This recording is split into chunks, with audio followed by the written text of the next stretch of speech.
Bismillahirrahmanirrahim. Assalamualaikum warahmatullahi wabarakatuh.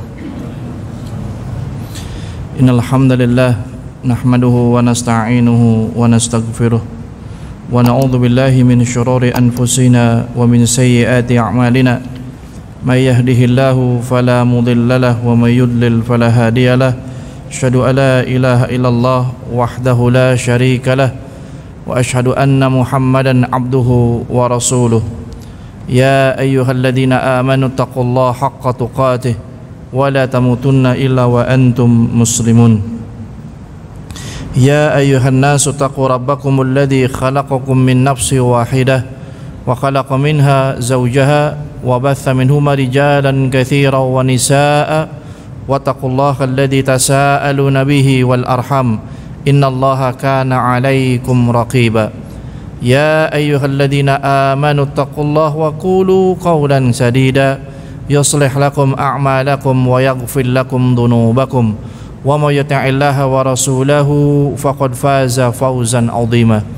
Amma ba'du fa inna asdaqal hadithi kitaballah wa khairal huda huda Muhammadin sallallahu alaihi wa ala alihi wa sallam wa syarrul umuri muhdatsatuha fa inna kulla muhdatsatin bid'ah wa kulla bid'atin dhalalah wa kulla dhalalatin finnar.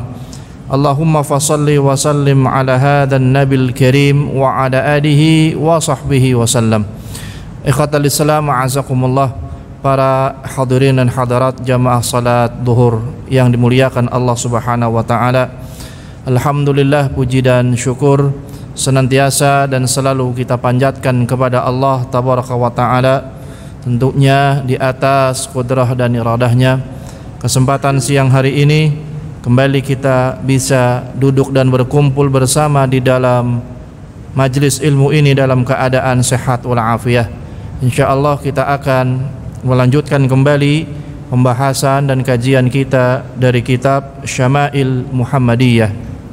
Mudah-mudahan apa yang akan kita sampaikan pada kesempatan hari ini semoga Allah tambahkan ilmu yang bermanfaat untuk kita semuanya. Salawat dan salam selalu dan terus kita sampaikan kepada suri tauladan kita, uswah dan qudwah terbaik di atas kehidupan kita, Rasulullah sallallahu alaihi wa ala alihi wasallam. Salawat dan juga salam kita sampaikan kepada seluruh ahlal bait, keluarga besar beliau, istri-istri beliau, anak-anak keturunan beliau, juga kepada seluruh para sahabat dan sahabiyah radhiyallahu taala anhum ajma'in, dan juga kepada seluruh umat-umat beliau yang senantiasa setia, taat dan patuh untuk ittiba', mengikuti seluruh sunnah-sunnah beliau sallallahu alaihi wasallam dengan sebaik-baiknya di atas hidup dan kehidupan. Semoga Allah menjadikan kita orang-orang yang termasuk di dalam bahagiannya. Ikhwatal Islam a'azakumullah, para hadirin dan hadirat jamaah yang dimuliakan Allah Tabaraka wa ta'ala. Kesempatan hari ini kita masuk ke dalam bab yang pertama, ya, setelah pada pertemuan-pertemuan yang lalu kita sudah sampaikan muqaddimah, ya, pembukaan dari kitab ini, ya, kita sudah sampaikan tentang urgensitas, ya, mengkaji dan mempelajari kitab ini. Ya, kita ambil faidah-faidah yang besar dari kita mempelajari kitab ini. Ya, insyaallah kitab Syama'il Muhammadiyah ini sebagaimana dikatakan oleh muallif, ya, pengarang penyusun kitab ini Al-Imam At-Tirmidzi rahimahullahu taala, ya, kurang lebih di dalam kitab ini dibagi menjadi 56 bab. Ya, ada 56 bab yang kurang lebih ada sekitar 415 hadis. Ya, ada 56 bab dan kurang lebih ada 415 hadis-hadis Nabi sallallahu alaihi wasallam yang menggambarkan secara lengkap bagaimana Rasulullah sallallahu alaihi wasallam, dari tubuhnya, postur tubuhnya, ya, warna rambutnya dan seterusnya. Ya, bagaimana bentuk tubuh beliau, ya, makanan favorit beliau, lauk pauk favorit beliau yang biasa beliau makan konsumsi setiap hari sallallahu alaihi wa ala alihi wasallam. Tidak lain dan tidak bukan, sekali lagi kita mempelajari kitab ini tujuan utamanya adalah agar kita semakin mengenal kepada beliau sallallahu alaihi wasallam. Bukankah kita tahu ada peribahasa tak kenal maka tak sayang maka tak cinta. Bagaimana kita mau sayang, bagaimana kita mau mencintai beliau sallallahu alaihi wasallam kalau ternyata kita tidak kenal kepada beliau? Ya, maka berapa banyak orang-orang yang mengaku mencintai beliau, sesungguhnya ternyata mereka tidak mengenal beliau sallallahu alaihi wa ala alihi wasallam. Ya, mudah-mudahan ya ini menjadi wasilah bagi kita untuk lebih mengenal kepada beliau sallallahu alaihi wasallam. Naam. Pada bab yang pertama ini ya berbicara tentang postur tubuhnya Rasulullah sallallahu alaihi wasallam. Postur tubuhnya Rasulullah sallallahu alaihi wasallam. Dikatakan dalam muqaddimah bab yang pertama ini bahwa pada bab yang pertama ini ya Al-Imam Abu Isa Muhammad At-Tirmidzi rahimahullahu taala ya mengawali pembahasan dalam bab yang pertama ini dengan mencantumkan beberapa hadis-hadis Nabi sallallahu alaihi wasallam yang berkaitan dengan postur tubuh beliau sallallahu alaihi wasallam. Ya, baik dari tinggi beliau, kemudian warna kulit beliau, kemudian rambut beliau sallallahu alaihi wasallam dan hal-hal yang terkait dengan postur tubuh Nabi sallallahu alaihi wa ala alihi wasallam. Ya, maka dikatakan ya seperti perkataan Syekhul Islam Ibnu Taimiyah rahimahullahu taala bahwasannya postur tubuh Nabi sallallahu alaihi wasallam adalah postur tubuh yang penuh dengan kesempurnaan, yang penuh dengan kebaikan, yang penuh dengan keindahan, ya, yang menunjukkan kesempurnaan ciptaan Allah Subhanahu wa taala. Ya, kata Syekhul Islam Ibnu Taimiyah rahimahullahu taala, kalau kau mau melihat kesempurnaan ciptaannya Allah tabaraka wa taala, kalau kau mau melihat keindahan ciptaan Allah Subhanahu wa taala, maka kau bisa melihatnya pada diri Rasulullah sallallahu alaihi wa ala alihi wasallam. Ya, sampai pernah anak katakan juga sahabat Ali radhiyallahu taala anhu sebagai keponakan, sebagai menantu beliau ya yang selalu menemani Nabi sallallahu alaihi wasallam ketika hidupnya, ketika dakwahnya, sampai tatkala Nabi meninggal dunia pun Ali ibnu Abi Thalib radhiyallahu taala anhu yang juga turut serta memandikan jenazah beliau sallallahu alaihi wasallam, sampai dia mengatakan, tidaklah pernah aku melihat ya bentuk tubuh yang sangat baik tatkala hidupnya, bahkan ketika sudah menjadi mayit, ketika meninggal dunia, daripada Rasulullah sallallahu alaihi wasallam. Inilah sebaik-baik ya manusia ya, dan itu para sahabat sudah menyaksikannya, dinukil kemudian para ulama juga sudah menyebutkannya. Ya, makanya kata Syekhul Islam Ibnu Taimiyah rahimahullah taala, kalau kau ingin melihat keindahan ciptaan Allah tabaraka wa taala, kesempurnaannya, kebaikannya, kau bisa lihat pada diri Rasulullah sallallahu alaihi wa ala alihi wasallam. Kemudian kata Islam azakumullah, al-awwal, hadis yang pertama kita lihat. Akhbarna Abu Raja Qutaibah ibnu Sa'id an Malik ibnu Anas an Rabi'ah ibnu Abi Abdurrahman an Anas ibnu Malik radhiyallahu ta'ala anhu annahu sami'ahu yaqul kana Rasulullah sallallahu alaihi wasallam laisa bit-tawil al-ba'in wala bil qasir wala bil abyadil amhaq ya, wala bil adam wala bil ja'dil qatat wala bis sabd, ba'athahu Allah ta'ala ala ra'si 40 sanah fa aqama bi Makkah ya 10 sinina wa bil Madinah 10 sinin ya, wa tawaffahu Allah ta'ala ala ra'si sanatan wa laysa fi ra'sihi wa lihyatihi 20 sya'ratan bayda ya, akhrajahu Tirmidzi. Kita lihat hadis yang pertama ini.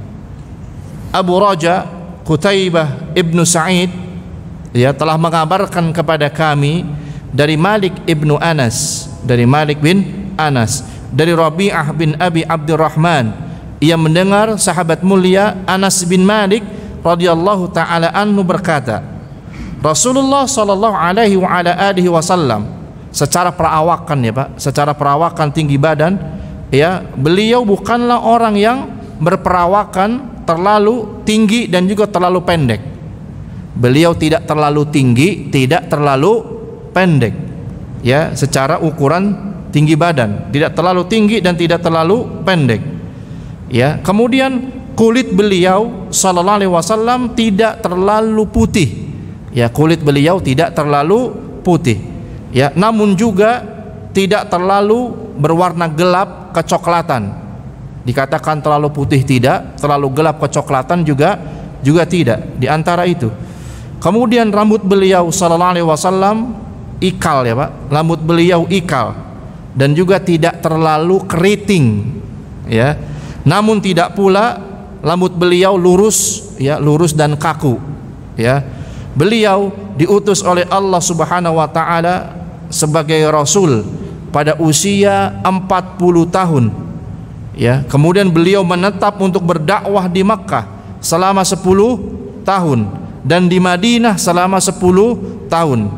Beliau kembali menghadap Allah Subhanahu wa taala pada usia 60 tahun.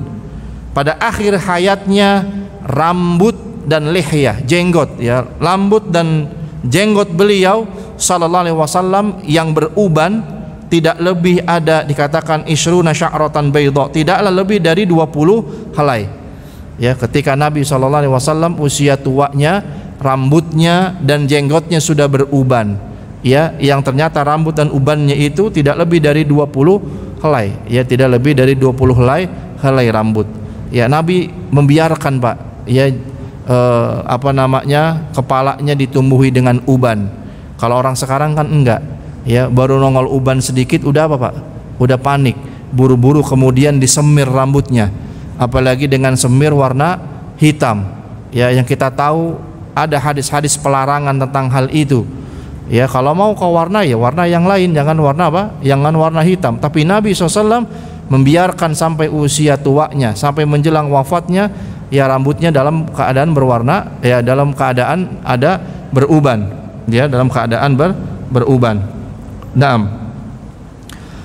Dikatakan di sini mengenai ucapan Anas ibnu Malik, kana Rasulullah sallallahu alaihi wasallam laisa bitawil ba'in ya wala bil qasir. Ya, kalau diterjemahkan Rasulullah sallallahu alaihi wasallam bukanlah orang yang berperawakan terlalu tinggi dan juga terlalu pendek. Artinya apa, Pak? Dapat diketahui bahwasannya postur tubuhnya Rasulullah sallallahu alaihi wasallam proporsional. Ya, tadi apa? Dikatakan Nabi sallallahu alaihi wasallam laisa bitawil ba'in ya wala bil qasir. Enggak terlalu tinggi, tidak terlalu pendek. Berarti apa? Proporsional. Ya, ukuran badan proporsional seperti itu, Pak.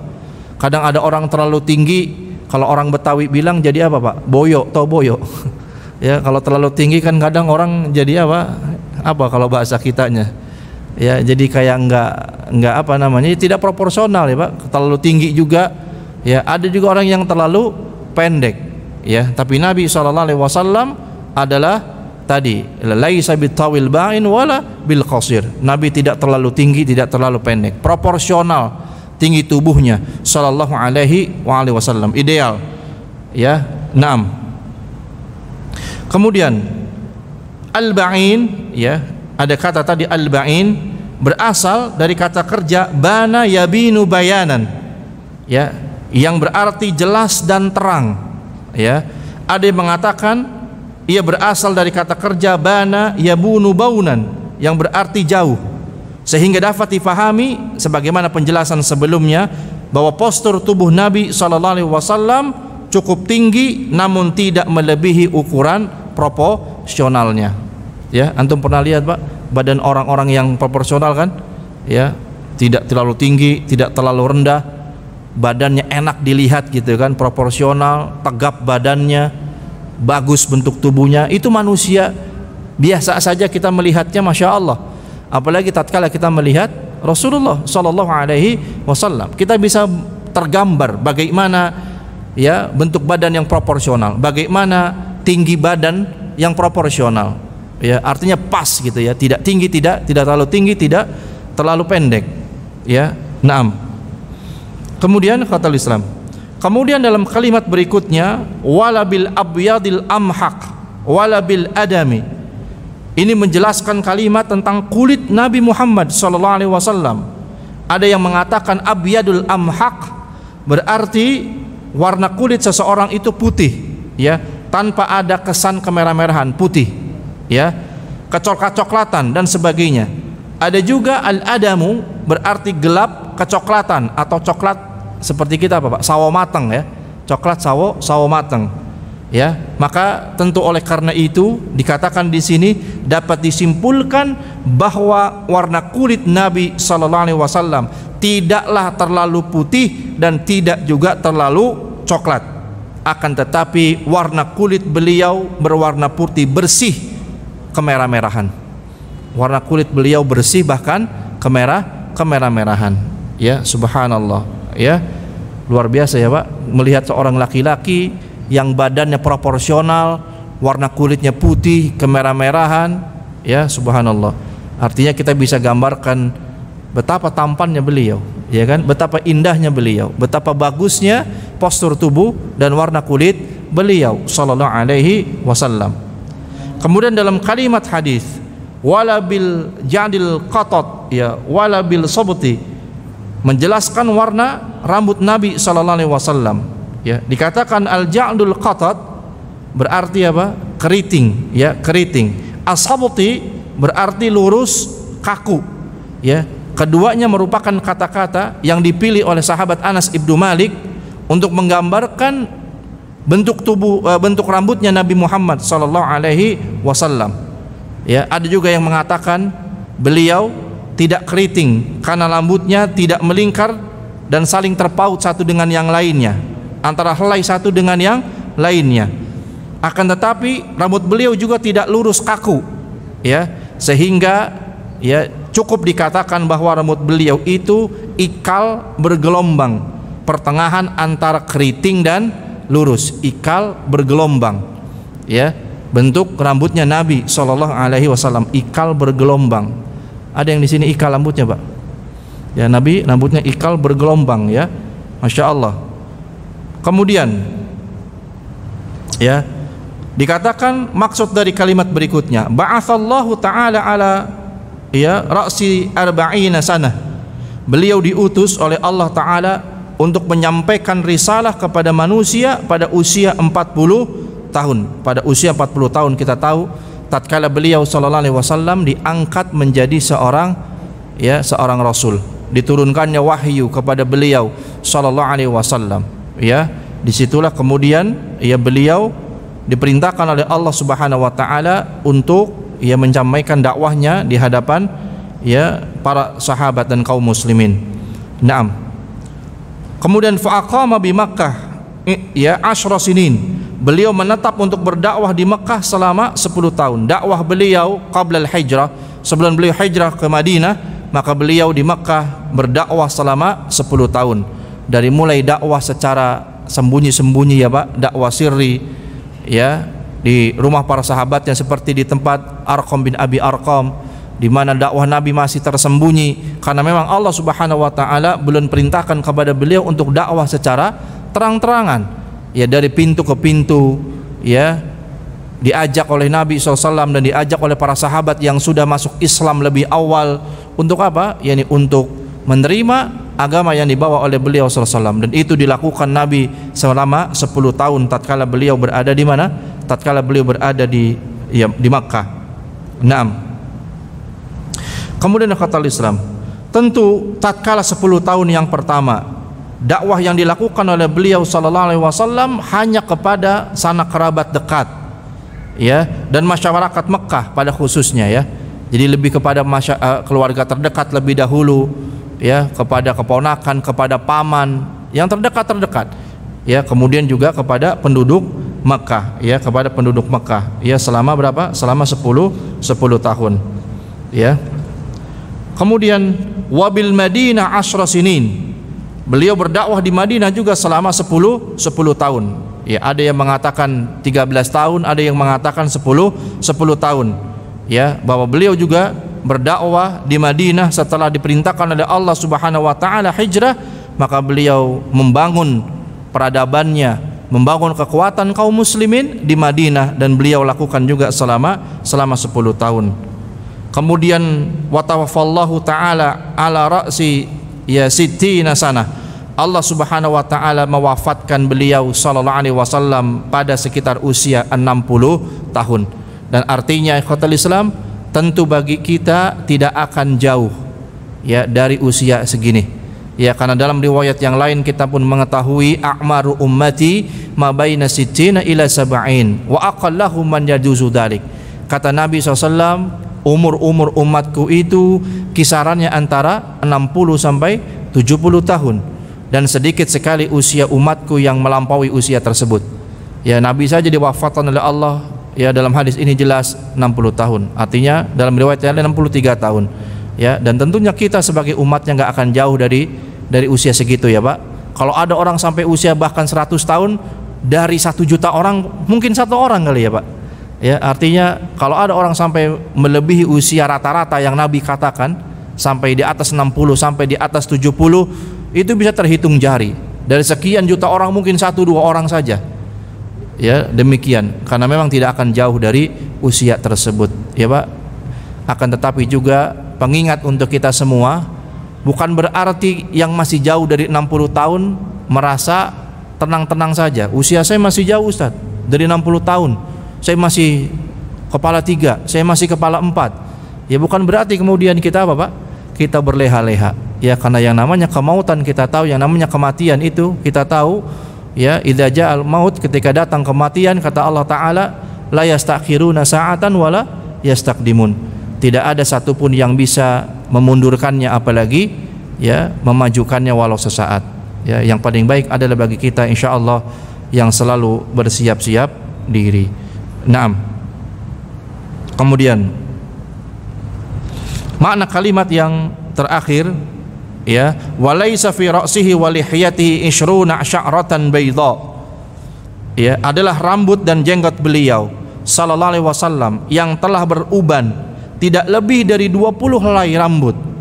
Ya, tidak perlu lebih dari 20 helai rambut, jenggot dan ya rambut di kepalanya yang telah ubanan tatkala beliau usia tuanya dan tatkala beliau ya hendak meninggal dunia.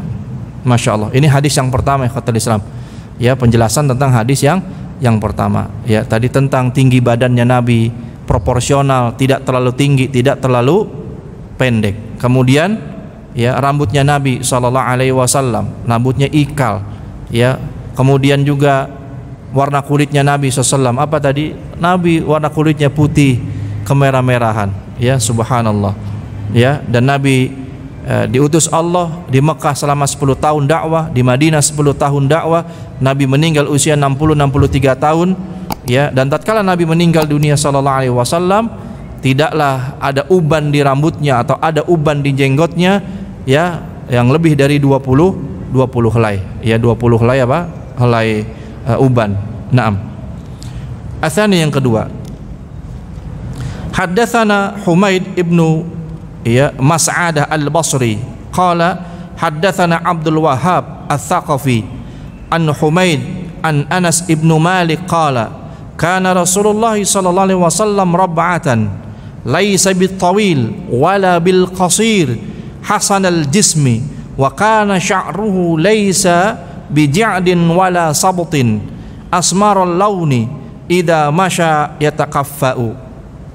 Humaid bin ya Mas'adah al-Basri bercerita kepada kami, ia berkata, ya Abdul Wahhab al-Thaqafi bercerita kepada kami dari Humaid, dari Anas ibnu Malik radhiyallahu taala anhu, ia berkata Rasulullah sallallahu alaihi wasallam berpostur tubuh tadi laisa bitawil, tidak terlalu tinggi dan tidak terlalu pendek.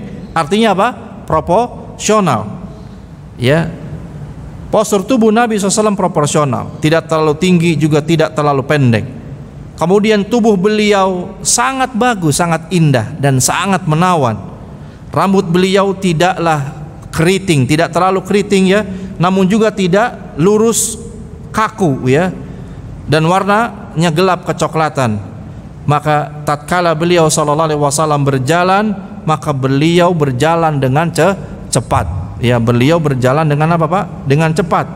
Dikatakan idza masya yatakaffa'u, jika beliau berjalan dengan cepat. Maksudnya apa? Dikatakan Rasulullah SAW berjalan dengan cepat.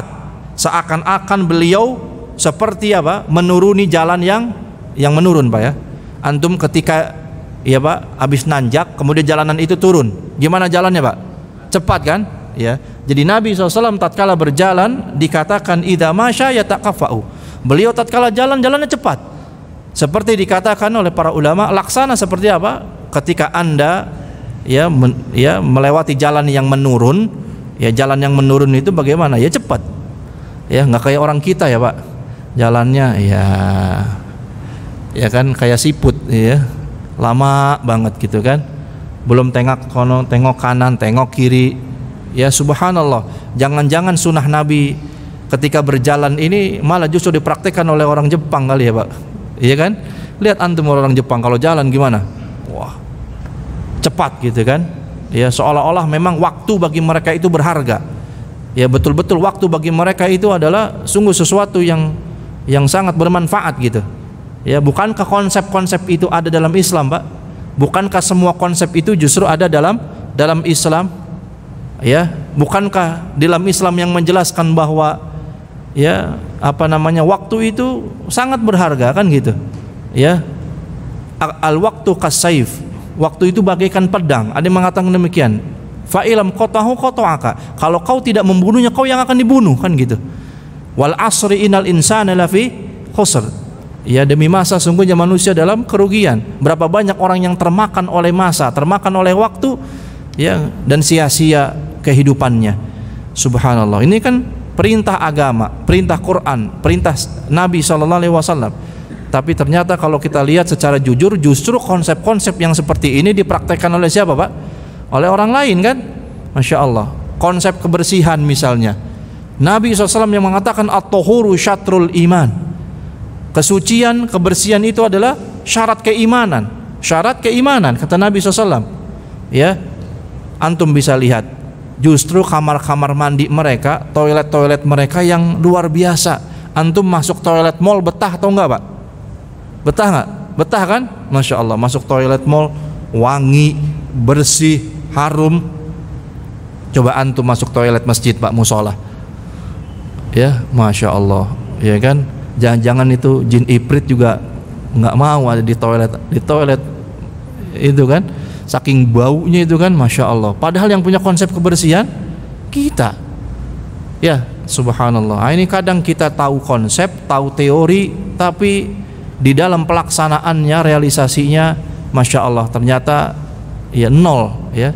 Justru banyak konsep-konsep yang ada di dalam Islam ternyata dipakai oleh orang-orang yang ada di luar Islam. Konsep kedisiplinan, konsep keadilan, konsep kejujuran, ya proporsionalitas di dalam bekerja dan di dalam ya beraktivitas, semuanya ada dalam Islam. Ya termasuk masalah jalan saja Nabi SAW ya menyebutkan idza masya yataqaffa'u. Nabi kalau jalan cepat menunjukkan keseriusan beliau sallallahu alaihi wasallam. Orang kalau jalannya cepat Pak menunjukkan bahwa waktu itu berharga. Artinya Nabi keluar jalan kemana? Ke masjid. Setelah keluar dari masjid Nabi harus kemana? Ke pasar misalnya, berdagang. Jelas tujuannya.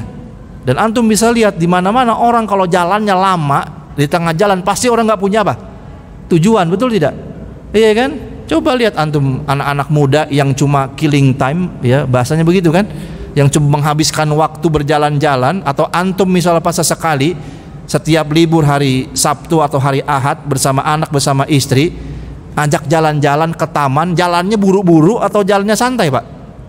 Santai pasti kan? Kenapa? Karena memang nggak ada tujuan ya. Tujuannya cuma apa? Cuma refreshing. Beda dengan orang yang memang tujuannya jelas, jalannya cepet pasti. Lah kalau kita mah setiap hari juga jalannya lambat Pak. Mau kerja jalannya lambat, sampai tempat kerja terlambat, pulang maunya paling duluan kan gitu kan. Nah, jangan sampai itu korupsi juga Pak, ingat ya. Kalau ditanya itu bagaimana hukumnya Ustadz, haram, tidak boleh, itu korupsi juga, korupsi waktu juga. Datang antum terlambat, pulang maunya duluan, gajian maunya duluan. Datang terlambat, gajian mau duluan. Nah, kadang kita tidak adil ya Pak ya, tidak adil kita ya, seperti itu ya. Masya Allah. Nah, ya sudah jam 1. Saya rasa sampai sini dulu ya. Atau mau diterusin? Hah? Ya, jadi itulah cara berjalannya siapa? Nabi. Seperti apa, Pak? Orang yang ya berjalan ya menurun ya. Kalau antum habis naik tanjakan kan jalan turun, nah, Nabi seperti itu jalannya. Ya orang jalan di turunan bagaimana kan? Cepat. Gesit. Ya, gesit jalannya. Ya, jadi itu contoh jalan Nabi SAW. Ya, antum bagaimana jalannya? Contoh Nabi. Artinya apa? Penuh dengan keseriusan. Ya, boleh jalan santai juga boleh ya. Kalau memang ya Ustaz saya sudah tua, ya sudah apa? Asam urat, nggak bisa jalan kayak begitu. Ya jangan dipaksain, Pak. Ya kan? Aduh Ustaz saya sholat gak bisa ruku, kenapa? Pinggang saya ini udah pengapuran udah kena. Ya jangan dipaksain. Islam itu mudah. Tentu kita mempelajari ini ingin mengikuti bagaimana Nabi SAW. Ya kan? Kalau memang kita ada udzur, kita sakit atau kita tidak bisa, ya jangan dipaksakan. Sama dengan sholat, Pak. Ya, Pak, sama dengan sholat. Ya, ketika Nabi SAW sholat duhur, ya, Nabi sholat duhur, mengimami sholat duhur, ada salah seorang sahabat yang ingin buang air, Pak. Ingin buang air, keluar dari Masjid Nabawi. Rumah sahabat ini adalah ya di perkampungan di belakang Baqi, di belakang pemakaman Baqi. Kalau antum tahu ya, keluar dari Masjid Nabawi itu kan pemakaman Baqi, pemakaman umum di Madinah. Rumah orang ini ya ada di perkampungan di belakang Baqi. Antum bisa bayangkan ya, jalan keluar dari Masjid Nabawi, pulang dia ke rumah ke kampungnya, jalan sampai ke rumahnya buang air. Habis dari buang air, balik lagi ke masjid. Nabi belum selesai 1 rakaat, Pak. Ketika sholat duhur. Ya, itu kira-kira menjelaskan hadis dan menjelaskan tentang panjangnya bacaan surah sholatnya Nabi ketika sholat duhur, pernah dijelaskan demikian. Sampai orang itu balik lagi ke masjid, jalan pulang ke rumah, buang hajat, berwudu lagi, jalan lagi ke masjid, masuk masjid masih 1 rakaat belum selesai Nabi, belum ruku. Ya pernah Nabi sampai sepanjang itu ya. Masya Allah. Kemudian kita ingin mencontoh beliau sallallahu alaihi wasallam ya dalam bacaan sholatnya misalnya. Ya, seperti misalkan dijelaskan dalam sholat subuh, contoh yang lain dalam hadis dikatakan mabaina thamanina ila mi'ati ayah, 80 sampai 100 ayat Nabi bacanya ketika sholat subuh, inda atwalul qiraah, ketika bacaan Al-Quran itu dipanjangkan. Itu sunnahnya, Pak. Kita perlu nggak mencontoh itu? Jelas perlu mencontoh itu. Cuma perkaranya apa? Hafalan kita terbatas. Ya, apa sih Nabi bacanya? Misalkan kisaran sholat duhur ya, dalam hadis-hadis yang anda temukan kisaran 30 ayat, kadang setengah dari itu 15 ayat, ya minimal 30 ayat misalnya. Ya antum baca 30 ayat surah apa? Misalkan ya surah-surah yang sekitar segitu ya, ya yang kira-kira ayatnya, jumlah ayatnya segitu. Ya antum bisa, ya hafalan saya cuma qul ya qulhu Ustaz, bagaimana dong? Apakah saya boleh sholat? Iya sholat. Ya, idealnya kita membacanya sebagaimana Nabi membacanya. Tapi karena kemampuan keterbatasan kita, ilmu kita yang tidak sampai, Pak, bagaimana? Silakan kembali kepada perintah dasarnya yang kata Allah, faqra'u ma tayassara minal Quran. Bacalah apa yang mudah dari ayat-ayat Al-Quran. Ya, jangan mentang-mentang ada ayat itu seumur-umur antum nggak pernah hafalin Quran, Pak. Ya, jadi menurut antum apa yang mudah dari bacaan Quran? Ya itu Ustaz, 2 surah unggulan, Qul ya Qulhu. Ya, Qul ya Qulhu, Qul ya Qul seumur-umur, itu aja yang dibaca kan. Lah tadi Ustaz bilangnya katanya yang mudah, memang betul. Itu dasarnya, akan tetapi tentu kita mendapatkan pahala lebih banyak kebaikannya tatkala kita mengikuti Nabi kan SAW. Apa yang dibaca Nabi ketika sholatnya ini, sholat duhur ini, sholat asar ini, maghrib, isya, subuh, kita ikuti, kita pelajari dalil-dalilnya. Itu kan tentu menjadi sunnah bagi kita. Tapi kalau tidak mampu, tidak bisa, ya kembali kepada dasar perintahnya. Baca yang mudah. Sama tadi, Nabi begini jalannya. Ya kalau memang bisa ikuti, ya sesuai dengan karakter beliau. Kalau tidak bisa, ya sudah ya, karena keterbatasan kita, ya karena penyakit, udzur dan lain sebagainya, ya kembali kepada kebiasaan kita. Gitu ya, Pak? Naam. Barakallahu fikum. Semoga bermanfaat. Ya, sudah pukul 1, antum mungkin kembali bekerja. Insyaallah kita sambung pada pertemuan selanjutnya biiznillah dengan izin Allah Subhanahu wa taala. Jazakumullahu khairan wa ahsanal jaza. Subhanakallahumma wihamdika asyhadu alla ilaha illa anta astaghfiruka wa atubu ilaik. Hadanallahu wa iyyakum ajma'in. Assalamualaikum warahmatullahi wabarakatuh.